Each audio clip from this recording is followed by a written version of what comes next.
The Haunting of Shadow Lake. The Millers, Father James, Mother Karen, and their teenage son, Alex, moved to the remote town of Shadow Lake in search of a fresh start. James had recently retired from the military, and Karen, a wildlife photographer, was thrilled at the opportunity to capture the serene beauty of the lake and surrounding forest. Alex, though initially reluctant, hoped the move would help him escape the painful memories of his sister's recent death. Their new home, a rustic cabin, was situated on the edge of Shadow Lake, its placid waters reflecting the dense, towering trees that surrounded it. The cabin had been abandoned for years, and the weathered facade and ivy-covered walls hinted at its long, mysterious history. Despite its age and the layers of dust coating the interior, the Millers felt a sense of excitement at the prospect of restoring the house to its former glory. The townsfolk, though friendly, seemed oddly reserved whenever the Millers mentioned their new home. They shared strange glances and muttered cryptic warnings, but the Millers shrugged off the villagers' superstitions, attributing their behavior to small-town eccentricity. From the first night, Alex felt a strange connection to the lake. He often awoke to the sound of soft whispers, almost like a lullaby, luring him to the water's edge. One night, he gave in to the call and walked outside, finding himself standing on the pier, staring into the dark, rippling water. The moonlight cast an eerie glow, and Alex thought he saw something moving beneath the surface. Shaken, he quickly returned to the cabin, his heart pounding. Karen, too, began to notice odd occurrences. Her camera equipment, always meticulously arranged, would be inexplicably moved or found in disarray.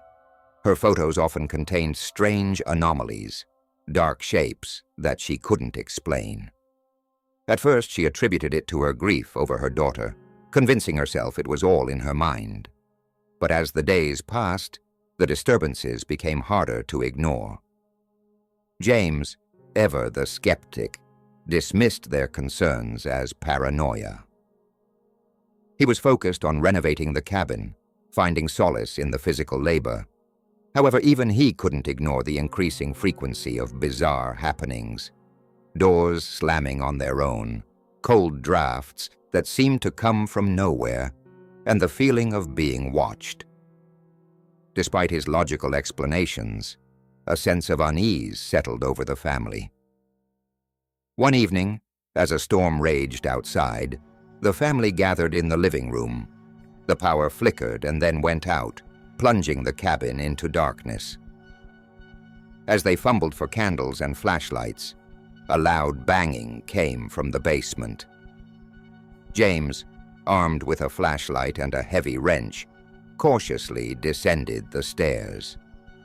The basement was colder than the rest of the house, and the air was thick with an oppressive feeling. As James scanned the room, his flashlight beam caught a glimpse of a shadowy figure darting behind the old furnace. Heart pounding, he approached, only to find nothing there. The banging ceased, leaving only an eerie silence. James felt a chill run down his spine, but he kept his fears to himself. Upstairs, Karen and Alex huddled together, listening to the storm and the strange noises coming from below. When James returned, pale and shaken, he assured them it was just the wind. But deep down, he knew something was terribly wrong. That night, none of them slept well, each haunted by their own fears and uncertainties. The next day, Karen decided to investigate the history of their new home. She visited the local library and spoke with the town historian, Mr. Whitaker. His face grew grave when she mentioned the cabin on Shadow Lake. "Your home has a dark history," he began.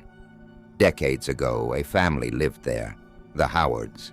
They vanished without a trace, and no one ever found out what happened to them. Some say the lake holds their spirits, trapped beneath its waters. Karen returned home with a sense of dread. She shared the story with James and Alex, but James remained skeptical. However, Alex was intrigued and decided to research further. Late into the night, he pored over old newspapers and documents, uncovering tales of mysterious disappearances and strange sightings around the lake. As the days passed, the disturbances in the house escalated.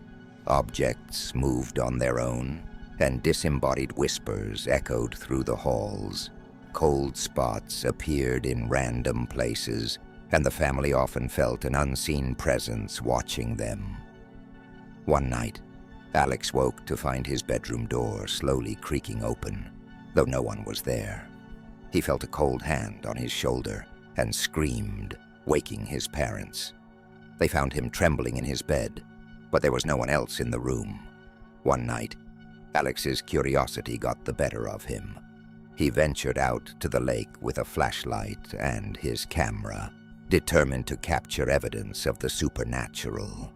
As he stood on the pier, the whispers grew louder, more insistent.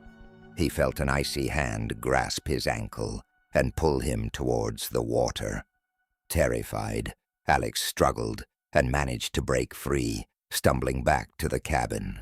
He told his parents what had happened, and for the first time, James couldn't dismiss the fear in his son's eyes. They decided to investigate the lake together the following day.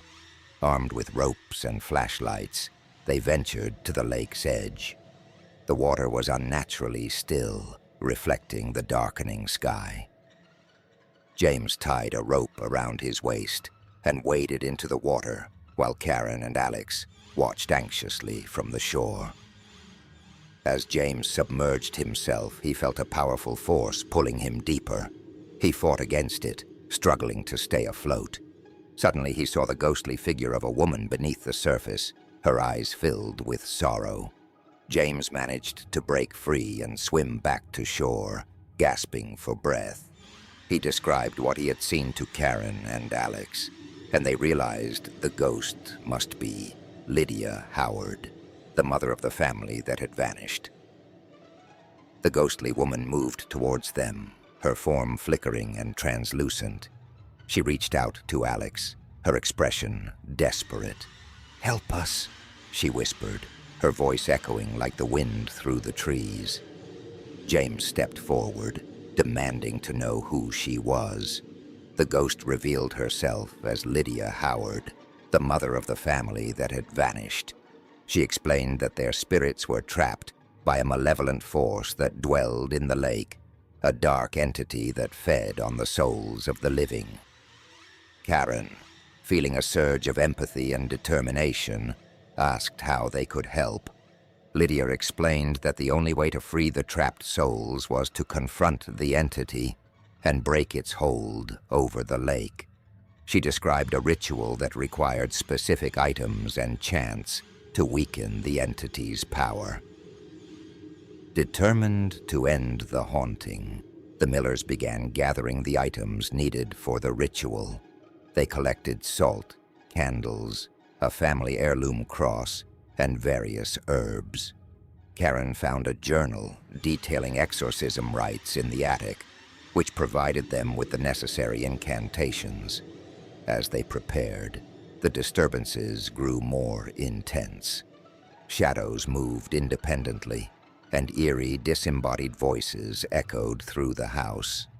The temperature dropped to freezing levels, and they often felt an oppressive weight pressing down on them. The entity seemed to sense their plans and fought back with all its might. On the night of the ritual, the Millers gathered by the lake. The air was thick with tension, and the surface of the water was unnaturally calm. They formed a circle, spreading salt around them for protection. As they lit the candles, the whispers grew louder, filling the night air with an ominous chant.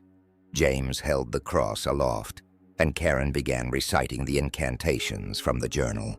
Alex, though scared, joined in, adding his voice to the ritual.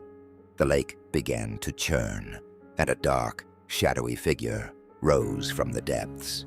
The entity was monstrous, with eyes that glowed with a sinister light and tendrils of darkness that reached out towards them. The struggle was intense, the air crackling with energy as the entity fought to maintain its hold. The lake boiled, and the sky above seemed to darken further. The entity roared, a sound that shook the very ground beneath their feet, but it recoiled from the power of their words. James felt the cold grip of the entity's tendrils trying to pull him into the water, but he resisted, shouting the incantations louder. Karen and Alex joined him, their voices blending into a powerful chorus that seemed to pierce through the darkness.